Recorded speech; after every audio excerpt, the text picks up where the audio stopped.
Kawan Easy Stock, jumpa lagi pagi ini tanggal 20 Jumat Mei.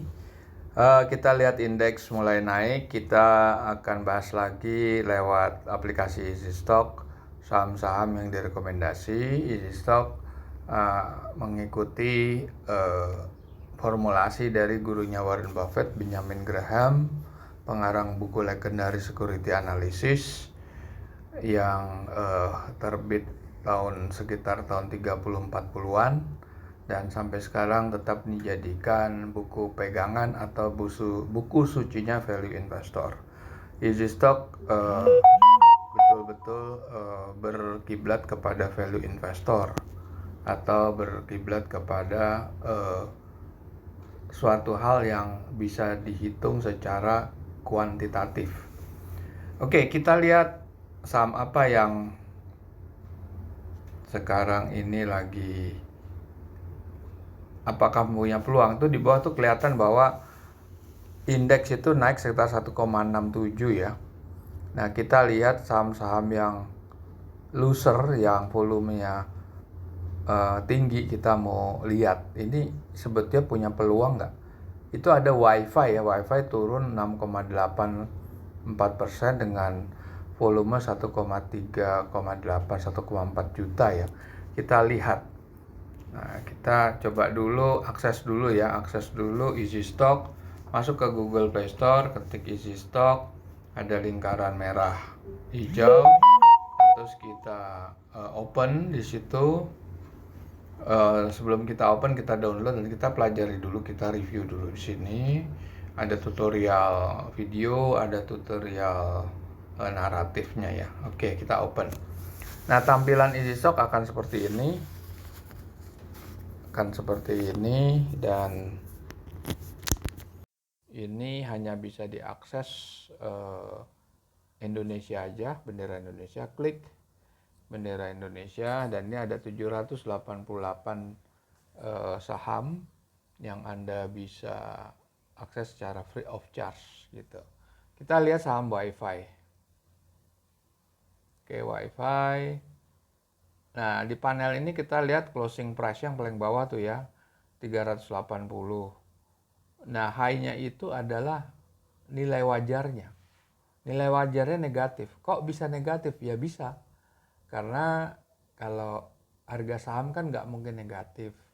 Cuma harga saham terendah tuh Rp50 gitu ya. Nah, apa yang dimaksud nilai wajar tuh negatif? Karena nilai wajar itu menurut formulasi Benjamin Graham adalah penggabungan daripada balance sheet dan profit and loss statement, cash flow yang yang memungkinkan angkanya negatif. Katakan begini. Nah, ini kita buka aja. Nah, ini data laporan keuangan sudah cukup up to date, Q4 ya, udah 12 bulan. Revenue growth kita pasang 5%, masih oke. Nah, kita lihat komponen di sini. Yang kita lihat balance sheet-nya dulu. Di current asset itu aktiva lancar ya, aktiva yang liquid ya. Itu ada 53 miliar. Sedangkan utang jangka pendeknya kan 87 miliar, kan udah pasti negatif working capitalnya atau modal kerja. Kalau dibebanin lagi sama utang jangka panjang yang 300 sambil 300 miliar, artinya negatifnya bisa 300 miliar lebih lah gitu ya. Nah, sekarang kita lihat ini mencetak laba ya 2,5 miliar, capital expenditure lumayan besar, free cash flow-nya negatif. Kenapa ini negatif? Karena gini, kalau cash flow-nya itu positif, itu masih memungkinkan dia bisa mengcover defisit daripada ini balance sheet-nya. Masih mungkin, tapi tergantung berapa besar dia plusnya atau surplusnya. Nah, kalau surplusnya tinggi dia bisa, kalau enggak ya dia nggak bisa mengcovernya, artinya tetap negatif. Di sini aja udah negatif, udah pasti negatif hasilnya, karena negatif dan negatif. Sisi balance sheet negatif, karena balance sheet itu kan dia growing itu karena ada laba. Kalau dia nggak pernah mencetak laba, dia atau cash flow-nya. Nah, sekarang gini, kalau catatan akuntansi yang ada di laporan keuangan, itu berbeda dengan real cash flow ya. Real cash flow itu eh, memperhitungkan apa yang dikeluarkan dia setiap tahunnya, setiap periodenya. Capital expenditure kan setiap periode, setiap tahun, setiap 3 bulan. Kira-kira gitu, diakumulasi menjadi setahun kan. Nah itu kalau pengeluarannya itu lebih tinggi dari cadangannya atau depresiasinya, kan berarti dia defisit di situ. Nah kalau defisitnya itu melampaui dari net profitnya after tax, ya dia pasti negatif. Kalau neracanya negatif ya sudah pasti negatif. Atau working capital negatif aja. Atau defisit udah pasti nilai wajarnya defisit. Oke, nah sekarang kita lihat lagi saham apa nih ya, yang lumayan besar lah. Sekarang loser in price. Yang gede BEPS. BEPS 437. Coba kita lihat BEPS.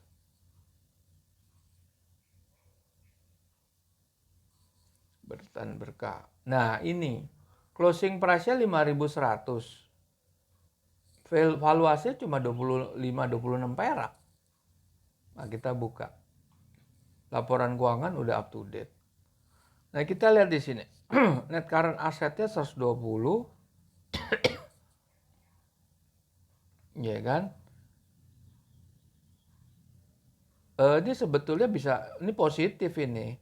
Net current assetnya kan bisa mengcover utangnya, cuma kalau utang pendek sama panjang digabung kan 47 tuh miliar, masih ke cover lah. Net current asset 120 miliar. Nah, free cash flow-nya juga ngedropnya lumayan ya, dari 100 miliar net income-nya, tapi karena pengeluaran capital expenditure-nya tinggi, jadi dia berkurang nih menjadi sekitar 7,5 miliar. Nah ini sebetulnya intinya adalah dia sebetulnya masih positif ya, masih positif secara valuasi, tapi harganya udah terlalu diangkat terlalu tinggi gitu, udah kemahalan. Sekarang kita lihat market cap-nya 46 triliun, return on equity-nya 16% lebih, ini ya sedikit lah di bawah rata-rata.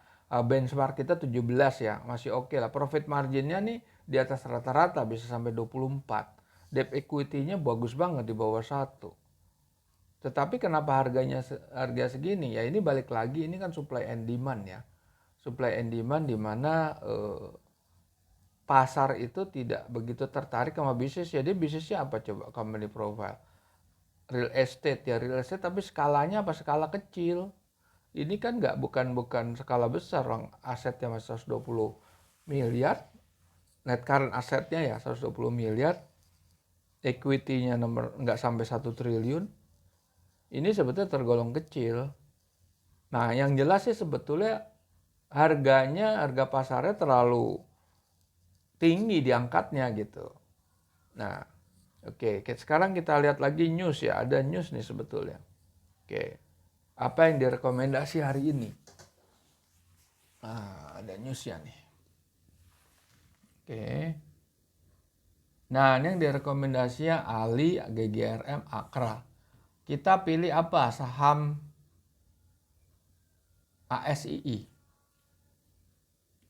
Oke, ASII ya kita pilih ya. Saham otomotif. ASII kita lihat chartnya. Oke, ASII. Gimana sekarang pergerakannya ASII? Ya lagi turun ya, naik 77. Tapi grafiknya naik terus ya. Ini juga naik terus. Malah pernah sampai 93. Oke, kita lihat nilai intrinsiknya lah daripada atau nilai wajarnya ASII. Konglomerat, nah ini kita lihat di sini di panel harga 7 ribuan ya. Valuasinya bisa sampai 9.300 sampai 11.000. Which is ada gain atau upside potensial antara 30% sampai hampir 70%. Nah, ini sama aja support resistance ya. Kenapa bisa begitu? Kita lihat. Ini laporan udah up to date sekali, Q1 2022 ya, yang berakhir di 30 Maret kemarin. Revenue growth 5%. Nah, kalau kita lihat di sini, ini kan positif semua. Utang-utang ke cover ini. Dia nggak ada defisit 126 triliun. Ya kan? Terus utangnya jangka pendek 110. 47, tapi kan dia income-nya kuat, cash flow-nya 42 triliun. Kuat itu. Coba kita lihat financial ratio market cap-nya 283 triliun ya. Return on equity-nya ya oke lah, nggak terlalu tinggi ya 4,1. Tapi margin dia bagus 13%. Profit marginnya juga bagus. Debt to equity-nya di bawah 1. Working capital-nya di atas 1, bagus. Nah, kita lihat, nah ini gini. Ini bisa aja Anda bilang, wah ini pertumbuhannya 5,1, jangan-jangan lebih besar, atau Anda pikir lebih rendah. Anda bisa gunakan premium member, yaitu forecast simulator. Nih, forecast simulator Anda bilang nih pertumbuhannya 3,5 lah. Oke, 3,2% lah. Berapa? Apa masih di 9 ribuan? Nah, 76, 28 sampai 10 ribu. Nah, kalau sudah sampai ke level 76, untuk Anda yang lebih konservatif bahwa growth-nya itu bukan 5,5%, tapi 3%, itu sampai ke 76. Coba kita forecast simulator di 3% lah.